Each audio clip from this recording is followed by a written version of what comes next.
खबर शामिल करेंगे। लाहौर पुलिस ने 3 साल के दौरान पतंगबाजी के खिलाफ कार्रवाइयों की रिपोर्ट लाहौर हाई कोर्ट में पेश कर दी है। डेटा के मुताबिक लाहौर में 2024 से 2026 तक 5,915 मुकदमा दर्ज और 5,270 अफराद को गिरफ्तार कर लिया गया है। लाहौर में 2024 से 2026 तक 5,915 मुकदमा दर्ज किए गए, 5,270 अफराद गिरफ्तार किए गए। सबसे ज़्यादा कार्रवाइयाँ 2024 में की गई, 3,534 मुकदमात का इंदराज किया गया। 3 साल के दौरान पतंगबाजी के खिलाफ कार्रवाइयों की रिपोर्ट अदालत में पेश कर दी गई है। 2026 में अब तक 463 मुकदमा दर्ज, कोई जानी नुकसान नहीं रिपोर्ट हुआ। पुलिस ने 3 बरसों में 90,000 से ज़ायद पतंगे बरामद कर ली हैं। इस बारे में मज़ीद डिटेल्स हासिल करेंगे डॉन न्यूज़ के रिपोर्टर राना बिलाल से। राना बिलाल, अपडेट कीजिएगा।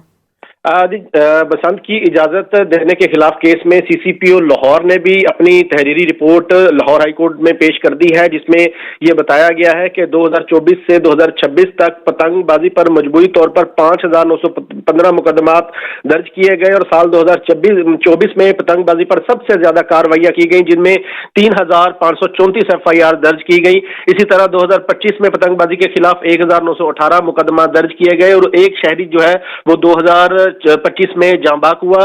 2026 में अब तक 463 मुकदमात इस हवाले से दायर किए जा चुके हैं। 3 वर्षों में पतंगबाजी में मुलव्विस 5,000 से ज्यादा अफराद को गिरफ्तार किया गया, जबकि 2024 में 10 अफराद जख्मी हुए। 2025 में पतंगबाजी के हवाले से 2 अफराद जख्मी हुए और 2026 में किसी जख्मी की जो है वो इतला नहीं है।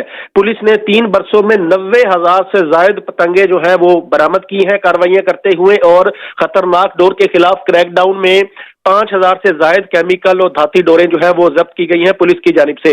रिपोर्ट में यह भी कहा गया है कि पतंगबाजी से मुतल्लिक बनाए गए कानून पर सख्ती से अमल दरामद करवाया जाएगा और किसी भी गैर कानूनी इकदाम के खिलाफ फौरी और मुअस्सर कार्रवाई अमल में लाई जाएगी। ये एडवोकेट अजहर सदीक समेत दीगर दरखास्त गुजार है जिन्होंने पतंगबाजी की इजाजत देने के खिलाफ लाहौर हाई कोर्ट से रुजू कर रखा है, और अदालती हुक्म पर अब सीसीपीओ लाहौर की जानिब से भी अपनी तफसीली रिपोर्ट अदालत में पेश कर दी गई है, जिसमें गुज़िश्ता 3 सालों में इस हवाले से क्या कार्रवाइयां की गई वो भी अदालत को बताया गया है। और ये कहा गया है कि जो आइंदा बसंत होने जा रही है उस हवाले से कोई भी गैर कानूनी काम हुआ तो फौरी और मुअस्सर कार्रवाई जो है वो जो खिलाफ वर्जी करेगा उसके खिलाफ लाई जाएगी।